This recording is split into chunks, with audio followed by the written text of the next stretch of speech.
todos, vamos iniciar nossa live de hoje e hoje nós temos o assunto da live de hoje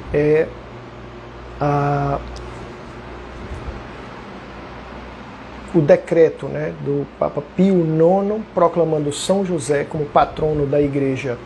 Né? Vamos iniciar a nossa live, esperar um pouco. Para quem vai ver essa live depois, né, na verdade ela é gravada, gostaria de pedir que vocês se inscrevam no canal Gotas de Catequese no YouTube. Né? Lá nós vamos colocar essa live lá.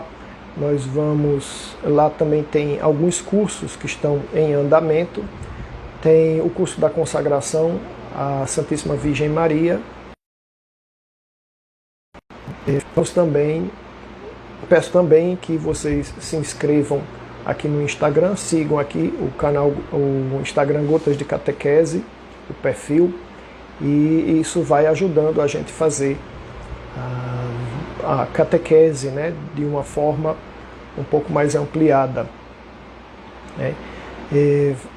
Para quem vai ouvir essa live depois, então peço que muito gentilmente se inscrevam lá no canal Gotas de Catequese no YouTube e também aqui no Instagram.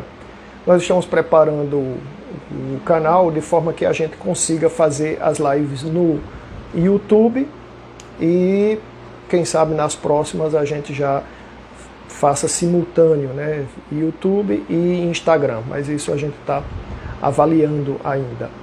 Né? Bom, vamos iniciar a nossa live de hoje com a oração, o Memorare a São José, como já é de praxe aqui nas nossas lives, pedindo que São José nos ajude na live, nos faça amá-lo mais. Né?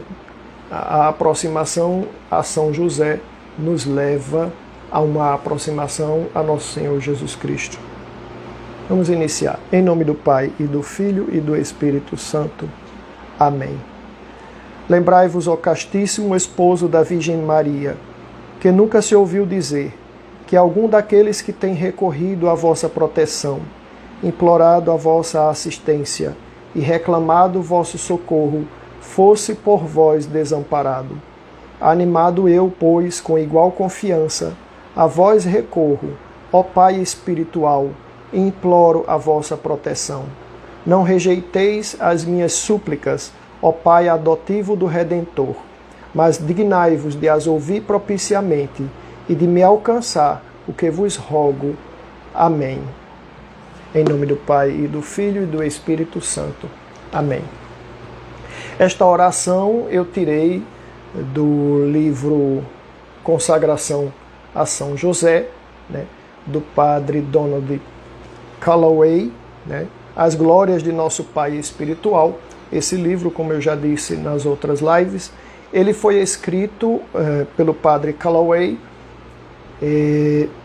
antes, né, uns 3 anos antes, acredito, do Papa Francisco definir o ano de 2021 como o ano consagrado a São José. E neste livro o padre pedia que as pessoas rezassem, pedindo para que o Papa honrasse São José com um ano, né, consagrasse um ano a São José. E o Papa Francisco, este ano de 2021, né, começando 8 de dezembro de 2020, indo até 8 de dezembro de 2021, um ano consagrado a São José. Porque faz, no dia 8 de dezembro de 2020, fez 150 anos deste decreto que nós vamos comentar hoje, que foi o decreto que proclamou São José como patrono da Igreja, um decreto do Papa Pio IX. Né? E de lá para cá, alguns papas, como a gente já viu nas lives passadas, alguns papas celebraram, comemoraram este decreto, né? e escreveram coisas belíssimas em honra a São José, né? Quem não viu ainda as lives anteriores, né, e queira saber do que eu estou falando, é só ir no perfil no Instagram, tá lá no IGTV, estão gravadas as outras lives que foram feitas, e também lá no canal no YouTube, a live eu coloquei lá também, o vídeo, no canal Gotas de Catequese no YouTube. Peço também, quem não se inscreveu ainda no canal no YouTube, se inscreva lá, nós precisamos para poder utilizar todas as ferramentas que o YouTube disponibiliza, né? Nós precisamos atingir um número de seguidores e aí de inscritos, né? E eu pediria a vocês que se inscrevessem no canal Gotas de Catequese, dessem lá as curtidas nos vídeos à medida que forem passando por eles, e quem tiver curiosidade de ver ou de descobrir São José, conforme o que os papas escreveram sobre São José, passem lá no canal Gotas de Catequese, tem na playlist lá Descobrindo São José, e lá estão esses vídeos que eu estou colocando todos lá, mas também no IGTV aqui no Instagram, Gotas de Catequese. Bom, mas o que é o nosso assunto hoje? Mais uma vez eu faço a propaganda, né, do livro. Quem quiser adquirir este livro comigo, né, é só entrar em contato comigo. Quem for de Maceió, ou das redondezas, pode adquirir comigo este livro e se consagrar. Este é um ano, né, assim, especial para a consagração a São José, mesmo porque é um ano dedicado a ele, né? E qual é o tema da nossa live hoje? A nossa live hoje, como quem viu a chamada, é a Quemad Modum Deus, né? Traduzindo seria da mesma maneira que Deus, né? Da mesma maneira que Deus. Os decretos pontifícios, as encíclicas, os documentos dos papas, eles são todos escritos em latim, e normalmente o título é as primeiras palavras da primeira frase do documento, né? Então é por isso que às vezes a gente lê e só vai ter sentido mesmo quando a gente passa a ler o documento.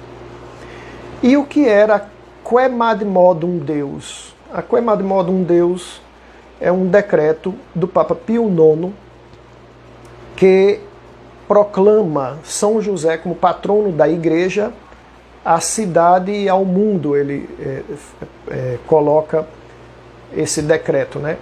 A cidade, que seria Roma, né, o Vaticano, né, e ao mundo, né?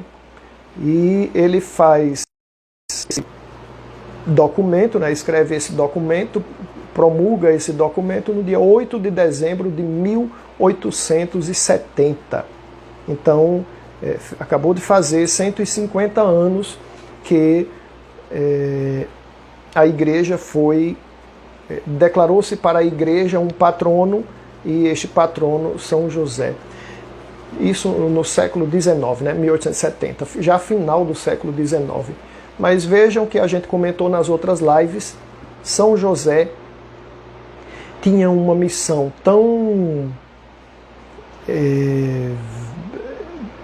uma missão muito importante, né?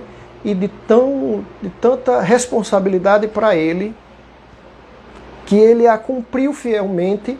E nesse cumprimento, o que é que ele tinha que fazer? Qual era a missão de São José? Era proteger a Sagrada Família, prover a Sagrada Família, né? E manter toda a segurança para o menino Jesus, né? E Jesus, já adolescente e jovem, e a Santíssima Virgem Maria. Então, São José tinha essa missão de prover e proteger a Sagrada Família, né? E dessa forma, ele cumpre tão bem essa missão que praticamente São José fica esquecido na igreja, né? Apesar dos padres da igreja, quando eu falo dos padres da igreja, são aqueles padres do início do cristianismo que escreveram sobre a igreja, da qual a igreja se alimenta dos seus escritos para formar a sua base, sua doutrina, né? Isso aí na Idade Antiga, até o iniciozinho da Idade Média, né? Esses padres, eles escreveram praticamente a doutrina da igreja, né? E tudo passou a se basear, porque foram aqueles que tiveram ou uma vida muito próxima ao momento da paixão, morte e ressurreição de nosso Senhor Jesus Cristo, ou conviveram com os apóstolos, ou viveram muito perto deles, né? Perto assim que eu falo historicamente, né? E são esses padres que escrevem o que recebeu da tradição apostólica e praticamente forma a doutrina da igreja. Então, apesar desses padres da igreja falarem sobre São José, mas a devoção dos fiéis por São José ter alguma estrutura, mas no geral não se falava muito, não se propagava muito esta devoção, né? E essa devoção ela só passou a ser, chamou a atenção da igreja, né? Puxa, São José, vamos lembrar de São José, no século XIX, né? E depois de muitos pedidos, o Papa Pio IX, ele proclama, através de um decreto, que é este decreto, Quemadmodum Deus, patrono da igreja. Agora, por que o Papa resolveu, né, apesar dos pedidos, por que o Papa resolveu proclamar São José patrono da igreja? Vamos pensar um pouco como estava aquela época, né? Final do século XIX, o ano era 1870. O mundo não estava passando uma situação muito boa aos modos do que está agora. A igreja estava sendo perseguida como sempre. Lembre que a igreja ela é muito perseguida no início, né? No seu início. Na Idade Média ela tem uma crescente de fé no povo, né? Na Alta Idade Média as perseguições diminuem, né? A igreja começa a crescer. Quando eu digo a Alta Idade Média, é a parte mais antiga. A Baixa Idade Média é a parte mais para cá, mais próximo de nós. Ou seja, é o contrário do que a gente pensa, né? Porque a Alta Idade Média era quando ela estava em ascensão. A gente chama de Baixa Idade Média, já quando ela estava em declínio, e encerra-se a Idade Média dos idos de 1500, no século XV, no final do século XV, perto do ano 1500, com a queda de Constantinopla. É o fato histórico que divide esses períodos, né? Não é que a gente diz, hoje a gente dorme na Idade Média, amanhã a gente acorda na Idade Moderna. Não é assim, mas o fato que dividiu mais ou menos essa era foi a queda de Constantinopla, né? Então, nós estávamos aí com... A igreja, ela cresce até meados, até um pouco mais da Idade Média, mas já no final da Idade Média, que a gente chama de Baixa Idade Média, a igreja já vinha, como toda a humanidade, né, vinha com um processo de mudança de mentalidade, a mentalidade revolucionária entrando na humanidade, e aí a igreja, aqueles homens que faziam tudo pela fé, né, buscavam a vida do ser humano da Idade Média, era pensando em Deus, né? Então tudo voltado para Deus, né, falando do Ocidente, né? Então tudo o homo ocidental, né, tudo que era estruturado na Idade Média era exatamente dirigido a Deus. Então, as pessoas viviam para salvar suas almas. Se eles entravam numa guerra, era para defender as almas, as pessoas que ali estavam naquela região. Se eles pensavam em conquistar alguma coisa, era conquistar para Deus, né? Então, tudo que vinha contra Deus e contra o cristianismo era tido como algo que deveria ser coibido, né? Acontece que na Baixa Idade Média essas coisas começam a mudar e entra a Idade Moderna, e já na Idade Moderna, no início da Idade Moderna, nós temos aí a Revolução Protestante, e nos idos de 1500 e pouco, né, início do século XVI, algumas pessoas, né, inclusive clérigos, né, eles começam a colocar a mente revolucionária dentro da igreja e chamam de reforma um cisma, né? Um cisma que até hoje sofremos, né, as consequências dele, porque muitas heresias entraram na igreja por causa dos cismáticos que começaram a confundir a mentalidade, a mente dos católicos, né? E com isso a filosofia ela mudou de papel, ela deixou de ser dirigida a Deus e ela passou a ser antropocêntrica. A filosofia passa a ver o homem, né, como o centro de todo o universo, o centro de tudo, do saber, do agir. Então tira-se Deus, né, e coloca-se o homem. Veja que parece não ter nada a ver, mas quando Galileu Galilei e Copérnico eles colocam a teoria heliocêntrica, em que os planetas giram ao redor do Sol, antes acreditava-se que todo o universo girava ao redor da Terra. Por quê? Porque ali estava a criação, o máximo da criação de Deus, que seria o ser humano, né? Então tudo girava em torno da Terra. E aí Copérnico e Galileu Galilei começam a defender de que os planetas giravam ao redor do Sol. Então já começa a tirar o centro do que seria o centro no entendimento de toda a estrutura desde então, para algo que está, entre aspas, fora da Terra, né? Ao invés de tudo girar ao redor da Terra, tira-se isso e bota-se a Terra como sendo mais um, inclusive um dos menores planetas, girando ao redor do Sol.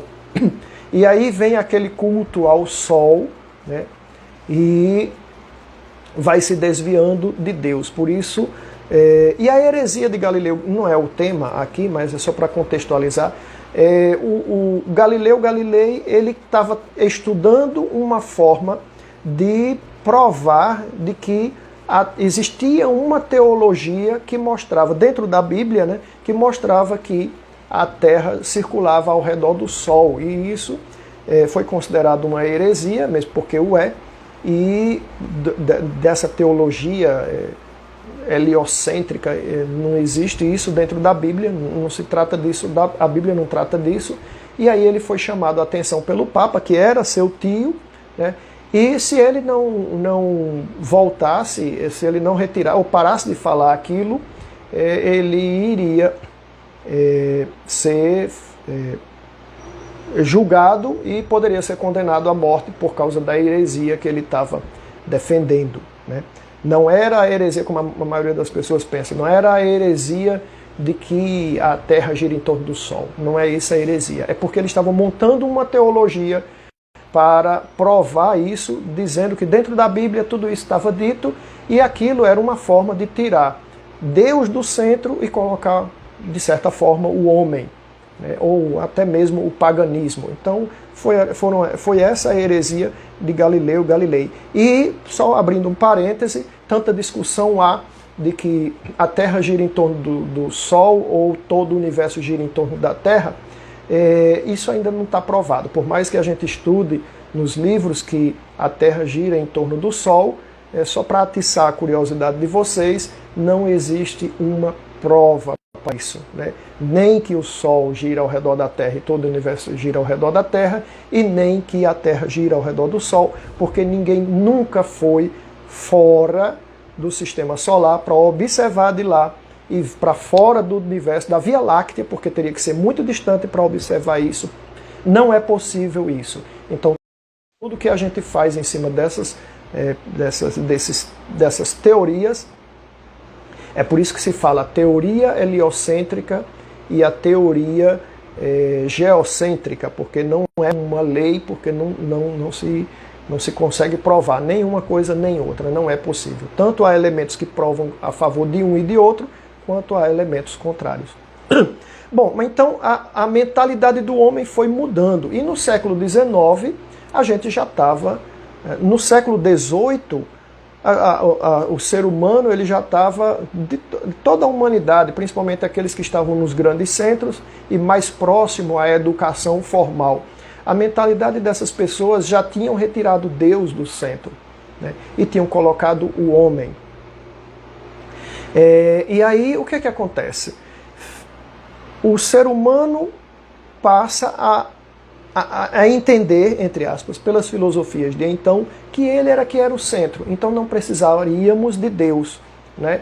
Por exemplo, aliás, o maior, como é que diria, evento disto foi a Revolução Francesa, né? A Revolução Francesa, ela dizia que queria matar o último rei com as tripas do último papa. Ou seja, era uma revolução que queria destruir a monarquia, o sistema de governo monárquico, né, de estrutura governamental da monarquia, e queria destruir a igreja. E como é que eles fizeram isso? Através de seitas, de entidades secretas, né? Então eles tinham essas entidades secretas, não vou citar nome de nenhuma, mas tem várias, né, essas irmandades secretas.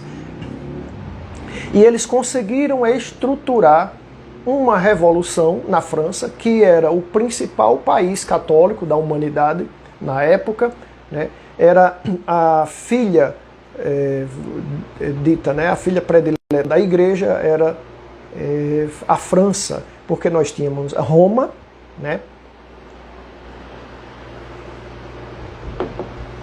Roma como a sede da igreja, e tínhamos a França como principal país católico.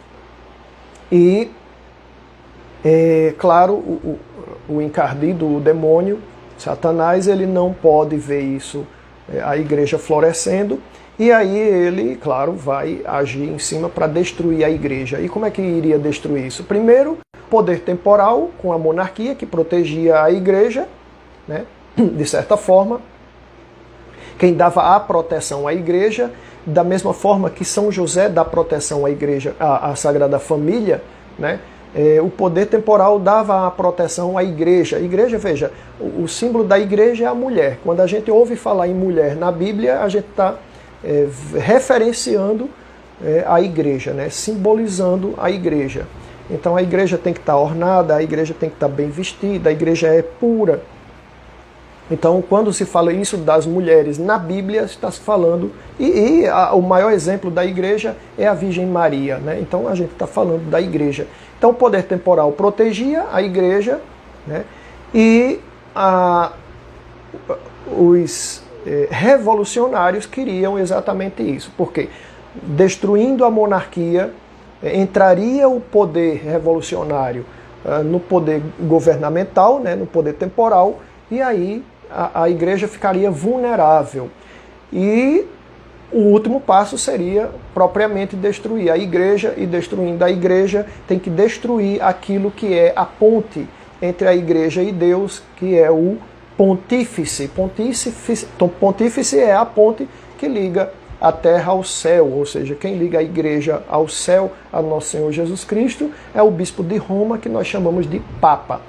Então, o que eles queriam era matar o último rei, né, tirar as tripas e, aliás, matar o último papa, ou é o contrário, eu sempre confundo, né?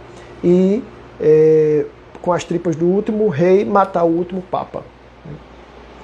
E aí eles conseguiriam o objetivo deles. Então, a Revolução Francesa, em 1700 a segunda metade do século XVIII, até 1780 e poucos, foi a Revolução Francesa, e realmente, poucos anos depois, destruíram a monarquia na França, e as sequelas disso saíram se espalhando pelo mundo todo, aonde se forma a república na França e vai se formando repúblicas em todos os lugares, e isso foi se estendendo e trouxe as consequências que nós temos até hoje, né?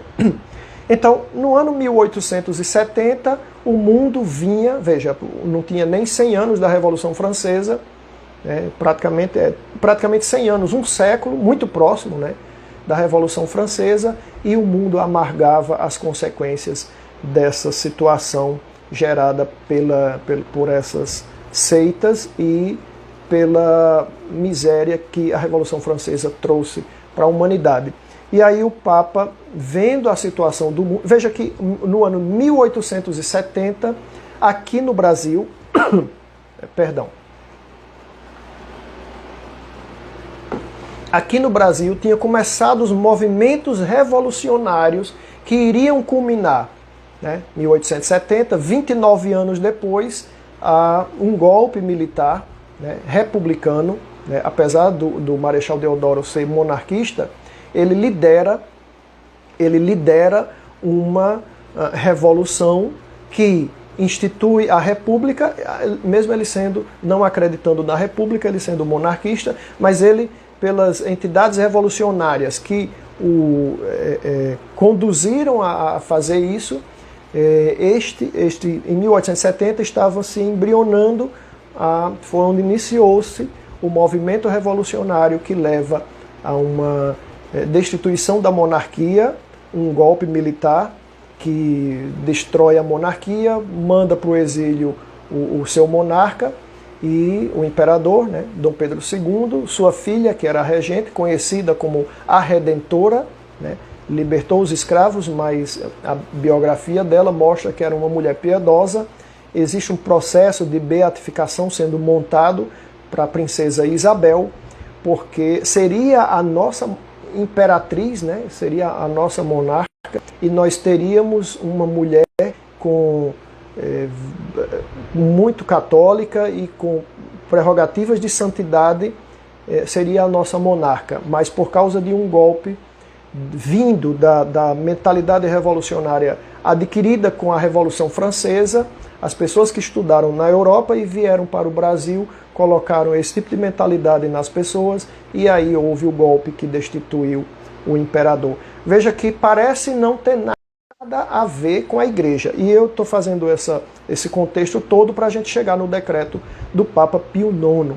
Então, o ano de 1870 estava começando essas coisas aqui no Brasil.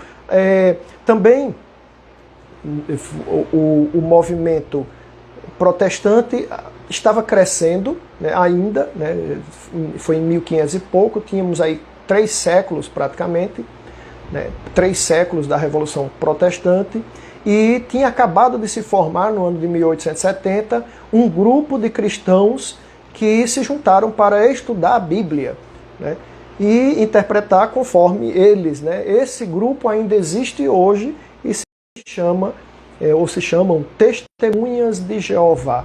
Veja, o ano de 1870 estava nessa ebulição e o Papa, vendo tudo isso acontecer e a pedidos das pessoas, né, de padres, de bispos, ele então decide pensar mais em São José, aumentar a devoção a São José do povo católico e pedir a São José que fosse o patrono da igreja, o protetor da igreja, né? Já que ele protegeu tão bem a Sagrada Família de Nazaré.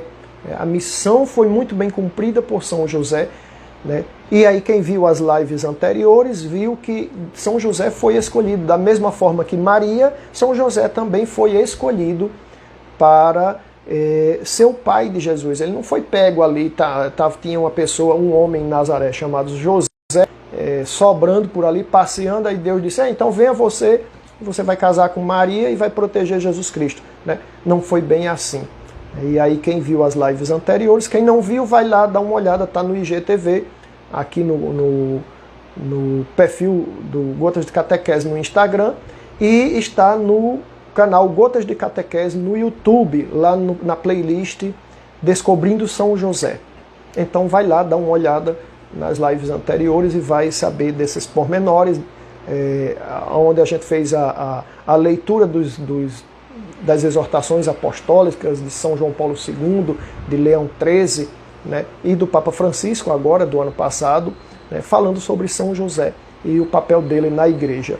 Então o Papa, atendendo aos pedidos, ele institui, através de um decreto, São José como patrono da igreja. Então eu vou fazer a leitura do documento e a gente comenta uma coisa ou outra aqui. Perdão.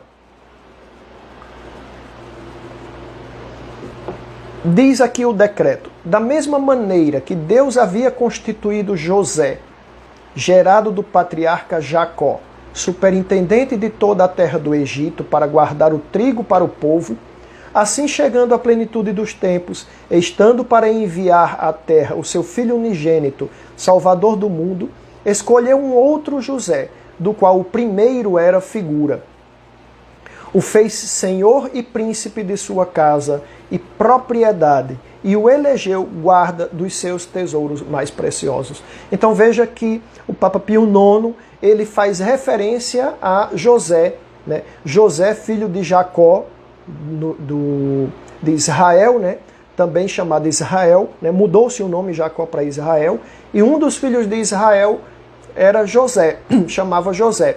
E aí o que foi que aconteceu? Como José era muito, vamos dizer assim, Jacó gostava muito de José, apesar de paparicar Benjamim, que era o mais novo, né? Jacó gostava muito de José. E os irmãos enciumados fizeram uma armadilha para José. Pensaram em matá-lo, mas aí matar um irmão acharam por bem não. Então, no momento que eles estavam decidindo se iam matar ou não José, eles colocaram José numa cova, né, dentro de uma cova, e iam passando uma caravana de egípcios. E aí eles venderam José como escravo. E José foi levado para o Egito, né? José, sendo levado para o Egito, ele fica numa prisão, né, por algum motivo, e o faraó tem um sonho, e ninguém sabe explicar aquele sonho. Todos os sábios do faraó foram lá e ninguém conseguiu decifrar. Mas José tinha decifrado o sonho de um outro prisioneiro lá, e isso chegou nos ouvidos do faraó, e o faraó mandou chamar José. E José interpretou o sonho do faraó, né? E aí o faraó ficou muito impressionado com aquilo e foi fazendo com que José fosse como se fosse o mordomo, alguma coisa assim da casa dele. Ele chega a subir, né, porque ele vai tomando corpo, né, junto ao faraó, como é que eu diria, confiança do faraó, e aí essa confiança o leva até ser primeiro-ministro. Então, como primeiro-ministro, o que é que que seria grão-vizir, né, sei lá, primeiro-ministro, alguma coisa assim, do faraó. Então, sendo a pessoa mais importante, né, ali, depois do faraó, não sendo os filhos herdeiros, né, José, ele protege todo o povo, não só do Egito, mas das redondezas, inclusive a própria família do seu pai, Israel, né, e seus irmãos, e é por isso que o povo migra para o Egito e fica lá, né? Bom, mas aí foi só para fazer um preâmbulo. Esse José do Egito é a prefiguração de José, pai de Jesus. Então é aquele que protege, né? Veja que São José recebe as orientações de Deus através de sonhos que o anjo vai lá e fala para ele nos sonhos. Veja o paralelo que se tem com José do Egito, que interpretava sonhos, né? Então o Papa Pio IX, ele faz no início exatamente esse paralelo. Voltando a ler. De fato, ele teve como sua esposa a Imaculada Virgem Maria, da qual nasceu pelo Espírito Santo nosso Senhor Jesus Cristo, que perante os homens dignou-se ter sido considerado filho de José e lhe foi submisso. Então, veja que São José, pai adotivo de Jesus, né, ele sendo esposo da Virgem Maria. Eu expliquei isso na primeira live, né? Dentre os três, aquele que tinha, vamos dizer assim, o mais santo de todos, Jesus Cristo, é o próprio Deus. Em segundo lugar, a Virgem Maria, que nasceu sem o pecado original. Em terceiro lugar, na hierarquia da família de Nazaré, estava São José, né? E São José é o mais humilde de todos, né? E pela pequenez e silêncio e humildade dele, Deus confia a ele, o mais humilde, a proteção dos seus dois maiores tesouros. O Filho de Deus, né, o próprio Filho de Deus, segunda pessoa da Santíssima Trindade, Jesus Cristo, e aquela por quem Jesus Cristo iria receber seu corpo, né? A Virgem Maria, toda pura, sem pecado original. Os dois maiores tesouros de Deus estavam ali na mão daquela pessoa que era o mais humilde dos três. Falando em pecado original, São José, ele nasce com o pecado original, como todas as outras pessoas. Apenas a Virgem Maria é o único ser humano que nasce sem o pecado original. São José nasce com o pecado original. Mas, e sendo tão humilde, né, nessa humildade dele, Deus dá a ele a responsabilidade de tomar conta desses bens preciosíssimos. E como Pio IX, Papa Pio IX, lembra aqui, tanto Jesus Cristo quanto a Virgem Maria eram submissos a José. Veja que quando o anjo aparece em sonho para ele e diz assim: pegue o menino e Maria e vá para o Egito. Deus dá a ordem a São José, nem Jesus sabia, bebezinho, né? Nem Maria sabia o que era para ser feito. São José é quem diz: vamos para o Egito. E eles, submissos, obedientes, obedecem ao patriarca da família, né? O cabeça da família, que era São José, que apesar de ser o menor, entre aspas, em santidade dos três, de verdade, né? A Santíssima Virgem Maria está acima dos anjos e São José está bem abaixo dela. Os dois estão muito abaixo de Jesus Cristo, né? Do próprio Deus. Os dois não são deuses. Maria não é deusa, São José não é Deus. A gente presta culto de latria a Deus, né? De adoração, e culto de veneração, ou dulia a Maria e a José. Hiperdulia a Maria, né, porque ela é toda pura, e de dulia a São José e os demais santos. Mas mesmo assim, São José está acima de todos os outros santos da igreja, né, e de todos nós, né. Então, São José, na sua humildade, era quem governava tanto o Filho de Deus quanto a Virgem Maria, os dois maiores bens e preciosos de Deus. E isso o Papa Pio IX relembra aqui no seu decreto.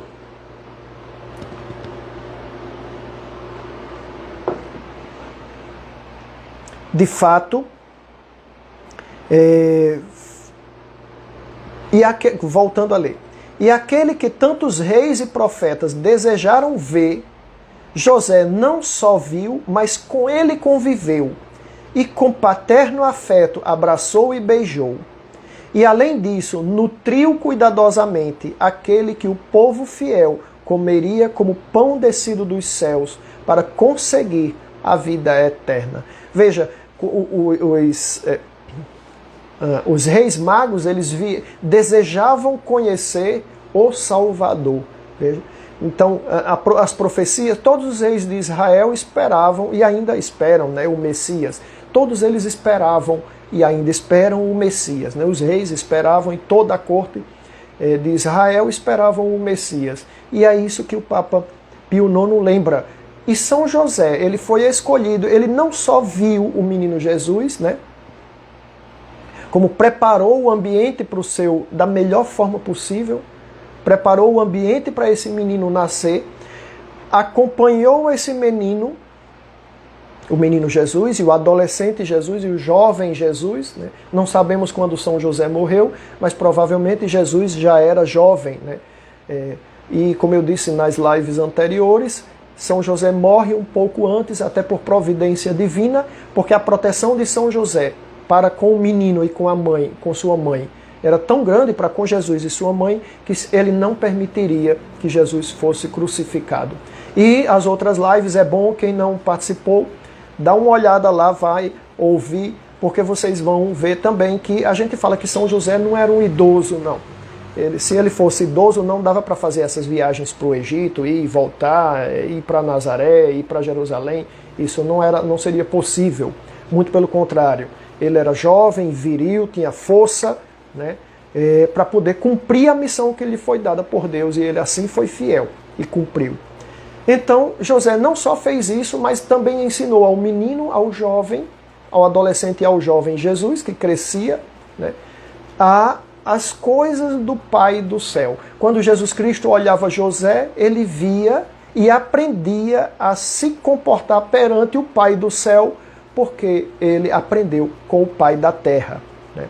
Então, José, sendo o pai terreno do menino Jesus, de Jesus Cristo aprendia com ele como se portar perante o Pai do céu. Então veja que São José deve ter sido o pai amoroso, mas prudente, né?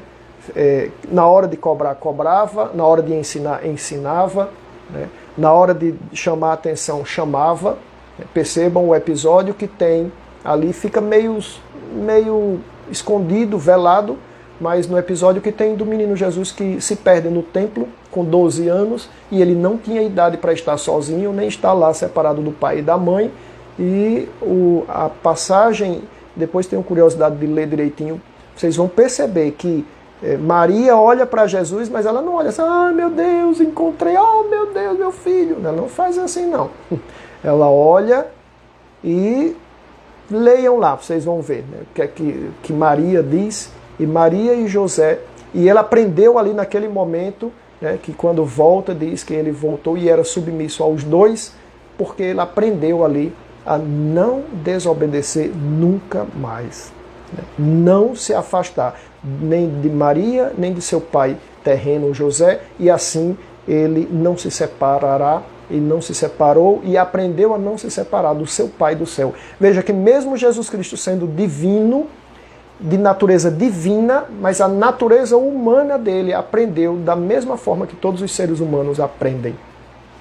Jesus Cristo tem as duas naturezas, humana e divina, mas não é esse o ponto da aula, né? Continuando, e aquele que tantos reis e profetas desejaram ver, José viu, né? Cuidou, né? Preparou. E preparou para quê? Para que Jesus Cristo cumprisse a sua missão. Voltando a ler. Por esta sublime dignidade que Deus conferiu a este fidelíssimo servo seu, a Igreja teve sempre em alta honra e glória o Beatíssimo José, depois da Virgem Mãe de Deus, sua esposa, implorando a sua intercessão em momentos difíceis. Pio IX lembra aqui, o Papa Pio IX, que a Igreja recorria sempre a São José nos momentos difíceis. Mas veja, como eu disse um pouco antes, mesmo assim, José não era lembrado o suficientemente para que ele fosse lembrado mesmo, né? A devoção não era. Veja, são 19 séculos que passa para São José ser declarado patrono da Igreja, né? Então, as honras que José merece, elas atrasaram um pouco, mas não por problema na igreja, né? Não por uma dificuldade da igreja, mas porque ele foi tão silencioso na sua missão, tão sereno, tão simples, tão humilde, que a própria igreja o vê, não percebe, vamos dizer assim, ele passa despercebido. E hoje é o contrário, né? Cada um que queira aparecer mais do que o outro, cada um que queira fazer mais live do que o outro, cada um que queira ter mais seguidores do que o outro, e por aí vai. São José não, era simples, humilde e sereno, é tanto que passava despercebido. Já disse nas outras lives que São José é o único na Bíblia, juntamente com o Espírito Santo, que não profere nenhuma palavra. São José não fala na Bíblia, não sei se vocês já perceberam isso, né? Não tem nenhuma frase de São José dita por São José na Bíblia, mas tem as ações. Ele é de poucas palavras e muita ação, né? Então por isso ele não era um velho bobo que só para... Não, Ele era um homem com uma missão, cumpriu fielmente, cumpriu rigorosamente bem a sua missão e a missão confiada por Deus. Bom, continuando, né?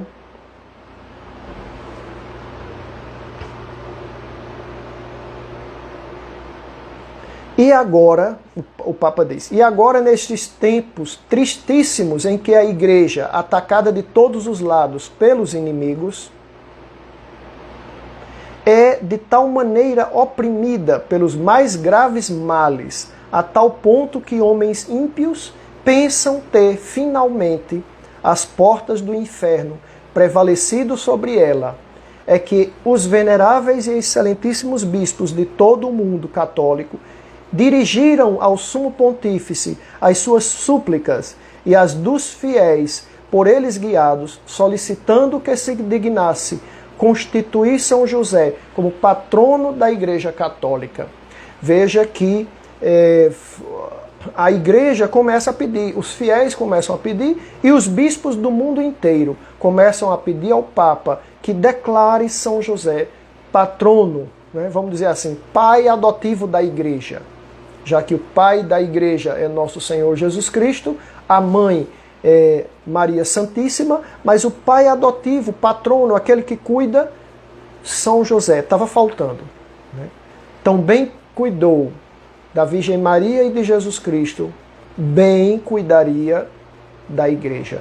E nos tempos difíceis que estavam naquela época, os bispos passaram a cobrar do Papa, a pedir ao Papa, junto com os fiéis, a declaração de São José, patrono da Igreja. Para quê? Para que São José tomasse posse da Igreja e a protegesse.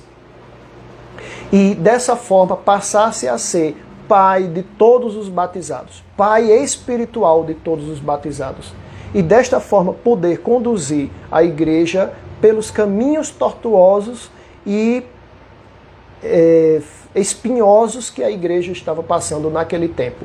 Se a gente for olhar hoje, vemos que as coisas não melhoraram. Muito pelo contrário, estão piorando. Os problemas daquela época, como eu citei, um dos exemplos, as seitas, né, muitas vezes gnósticas, esotéricas, e as seitas secretas, né, que findaram na Revolução Francesa, e outros males que depois vieram, né, continuam a piorar. O ser humano já não lembra mais de Deus e não o aceita mais como centro. E desta forma a Igreja hoje passa pelas dificuldades do mesmo jeito, só que agora um pouco pior, como mesmo bem disse o Papa São Paulo VI, né? A fumaça de Satanás entrou por alguma fresta na Igreja e agora a Igreja tenta ser implodida desde dentro. Ou seja, o que era de fora que vinha atacando a Igreja, agora vem de fora e vem de dentro. Né? E aí, desta forma, mais uma vez precisamos da ajuda de São José. Vamos terminar aqui o documento. Tendo depois, no Sacro Concílio Ecumênico do Vaticano, tinha acabado de acontecer o Concílio Vaticano I, né, que durou muito pouco tempo.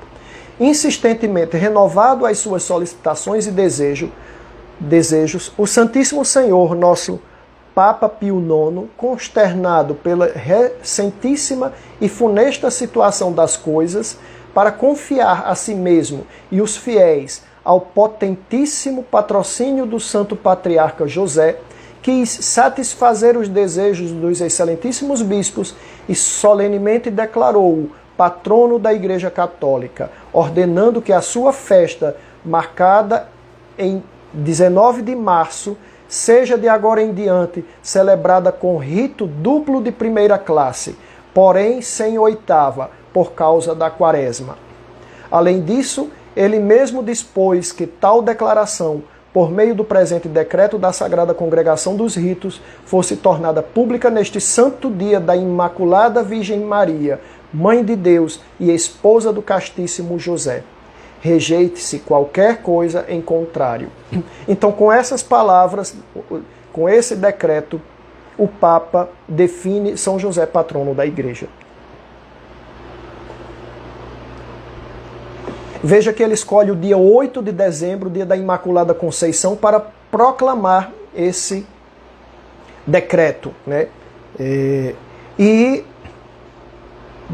define que a data de 19 de março seja celebrada com um rito duplo de primeira classe, ou seja, é semelhante às festas da Virgem Maria, mas sem oitavas, ou seja, sem se celebrar 8 dias, como normal, mesmo porque, por exemplo, Natal a gente não celebra só num dia, a gente começa nas vésperas, que é o dia 24, à noite, e celebra até 8 dias depois, né? Até é o mesmo dia. A Páscoa a mesma forma.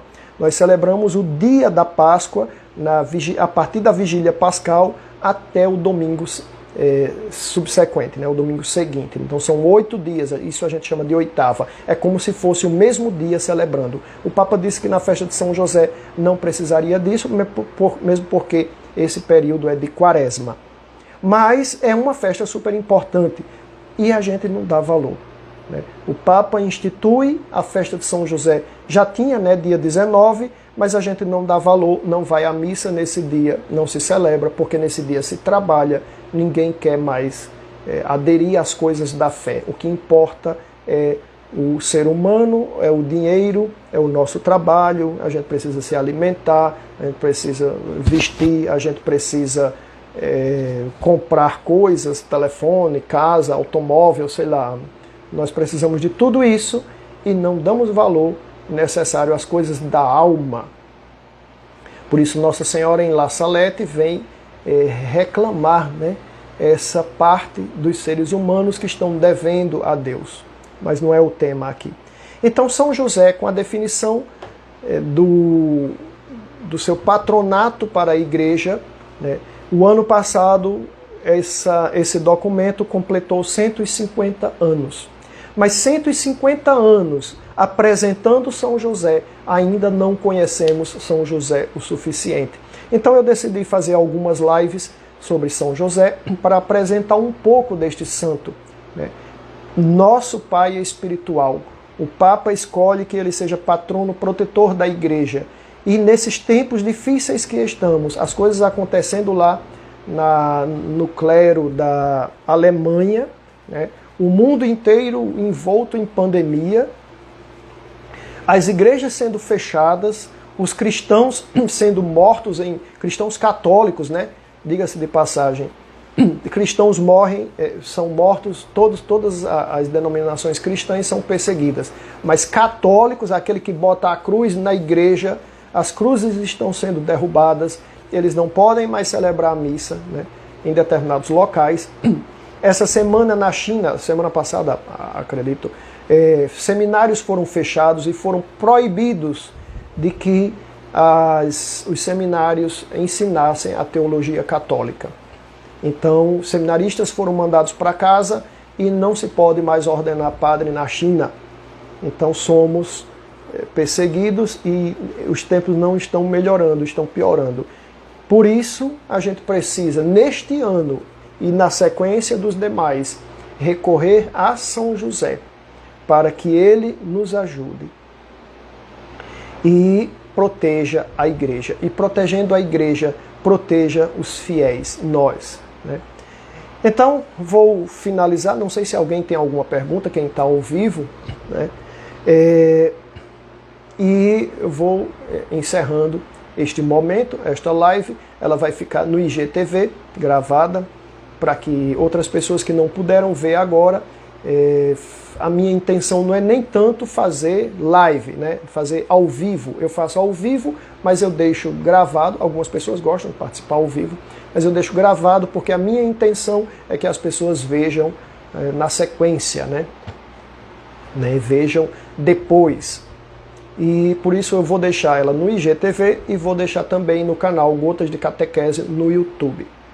Então peço a vocês, quem não for inscrito ainda no YouTube, vai lá Gotas de Catequese no YouTube. Se inscrevam lá, ative o sininho, quando tiver vídeo novo vai aparecer. E aqui no Instagram, também quem não seguir o canal Gotas de Catequese no Instagram, siga aí. A gente precisa de mais seguidores e inscritos no canal para que a gente possa utilizar a plataforma de maneira mais robusta, né? Vamos pedir à Santíssima Virgem Maria que, juntamente ao seu esposo São José, nos proteja e proteja a nossa família, né? Ave Maria, cheia de graça, o Senhor é convosco. Bendita sois vós entre as mulheres. Bendito é o fruto do vosso ventre, Jesus. Santa Maria, Mãe de Deus, rogai por nós, pecadores, agora e na hora de nossa morte. Amém. Em nome do Pai, e do Filho, e do Espírito Santo. Amém. O anjo não lhes valeu até agora? Então, valei-nos, São José.